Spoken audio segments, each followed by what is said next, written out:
Halo anak-anak, sudah siap belajar hari ini?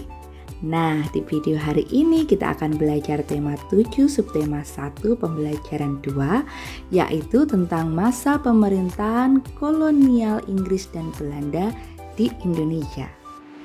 Kita mulai dari masa pemerintahan Inggris di Indonesia.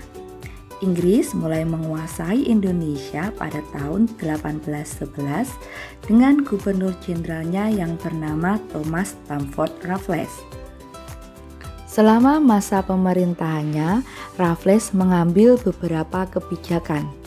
Dalam ilmu pengetahuan, yang pertama, Raffles bersama temannya yang bernama Arnoldi menemukan bunga bangkai raksasa yang diberi nama Rafflesia Arnoldi.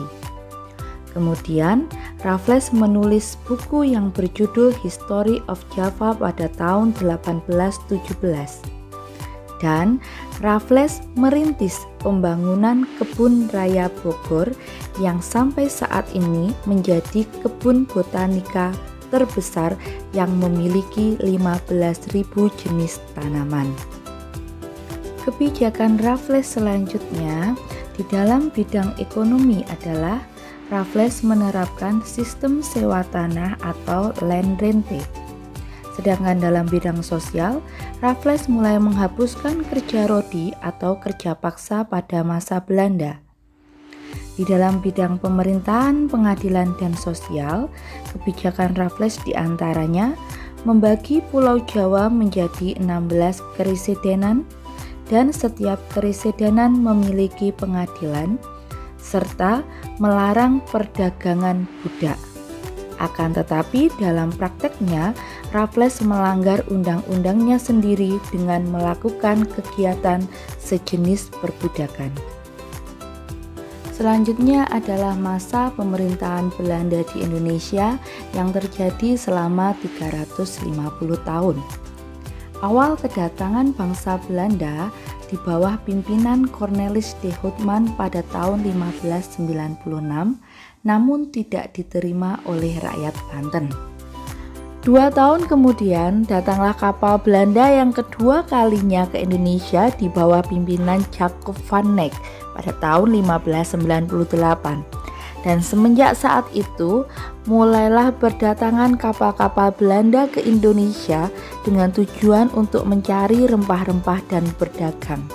Karena semakin banyak pedagang dari Eropa, dibentuklah VOC di Indonesia. VOC merupakan kongsi dagang bentukan Belanda yang dibentuk di Ambon pada tanggal 20 Maret 1602.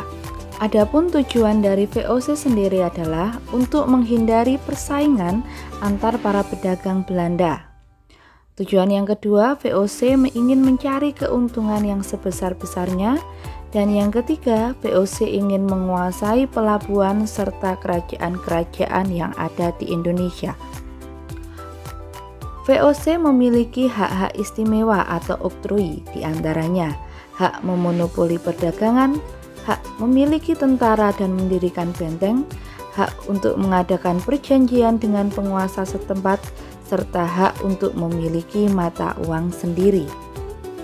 Seiring berjalannya waktu, VOC akhirnya bubar pada tanggal 17 Desember 1799.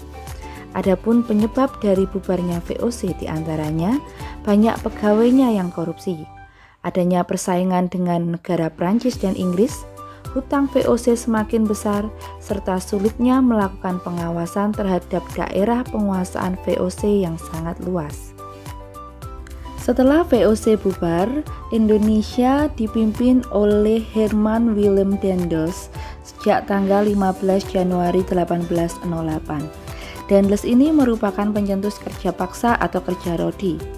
Tugas Daendels di Indonesia adalah untuk mempertahankan Pulau Jawa dari serangan Inggris, sebab Inggris telah menguasai Sumatera, Ambon, serta Banda pada masa itu. Langkah-langkah Daendels ketika menjadi gubernur jenderal di Indonesia diantaranya adalah Daendels meningkatkan jumlah tentara, membangun pabrik senjata di Semarang dan Surabaya, membangun pangkalan armada di Anyer dan Ujung Kulon, membangun jalan pos dari Anyer sampai Panarukan sejauh 1.100 km, serta membangun benteng pertahanan.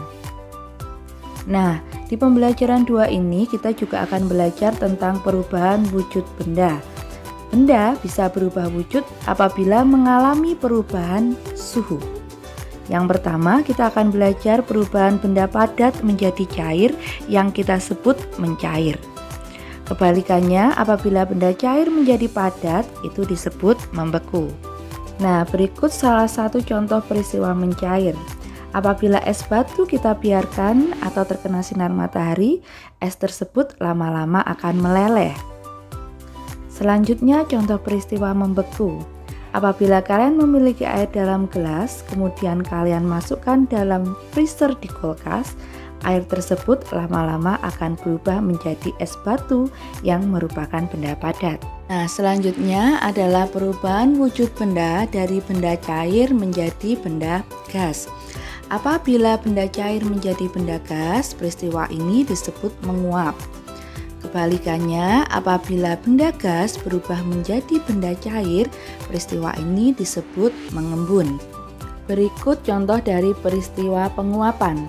Ketika kalian merebus air, saat air tersebut mulai mendidih, maka akan ada uap yang naik. Ini disebut peristiwa penguapan. Contoh peristiwa mengembun. Saat pagi hari ada titik-titik pada tanaman, serta gelas yang berisi air dingin, pinggirannya akan basah. Peristiwa ini merupakan contoh peristiwa pengembunan. Perubahan wujud selanjutnya adalah perubahan dari benda padat menjadi benda gas. Benda padat apabila berubah menjadi gas, ini disebut peristiwa menyublim. Kebalikannya, apabila benda gas berubah menjadi benda padat, peristiwa ini disebut mengkristal. Adapun contoh dari peristiwa penyubliman adalah kapur barus yang dimasukkan dalam lemari pakaian lama-lama akan habis sebab mengalami peristiwa penyubliman atau berubah menjadi gas. Contoh peristiwa mengkristal adalah terjadinya salju serta pembuatan es kering. Di pembelajaran 2 kita juga akan belajar tentang lagu wajib. Apa itu lagu wajib? Yaitu lagu yang wajib dipelajari oleh siswa dalam rangka menanamkan rasa cinta tanah air, menghargai jasa pahlawan, serta membakar semangat perjuangan supaya selalu menyala. Tahukah kalian ciri-ciri lagu wajib? Yang pertama, dinyanyikan dengan penuh semangat atau berupa himne. Yang kedua, liriknya bertujuan untuk menanamkan sikap cinta tanah air, kepahlawanan, nasionalisme, serta rela berkorban demi bangsa dan negara. Serta lagu wajib ini wajib diajarkan, dipelajari, dan dihayati sesuai dengan maksud dan tujuan yang terkandung di dalamnya.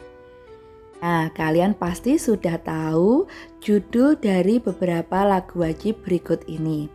Ada Indonesia Raya karangan W.R. Supratman, Bagimu Negeri ciptaan dari Kuspini, Maju Tak Gentar ciptaan Simanjuntak, Halo Halo Bandung dan Rayuan Pulau Kelapa ciptaan Ismail Marzuki, Berkibarlah Benderaku ciptaan Ibu Sud, Bangun Pemudi Pemuda ciptaan A. Simanjuntak. Nah, sekian dulu video pembelajaran hari ini. Semoga video singkat ini dapat membantu kegiatan belajar kalian selama belajar di rumah. Sampai jumpa lagi di pembelajaran selanjutnya. Semangat belajar, Tuhan memberkati.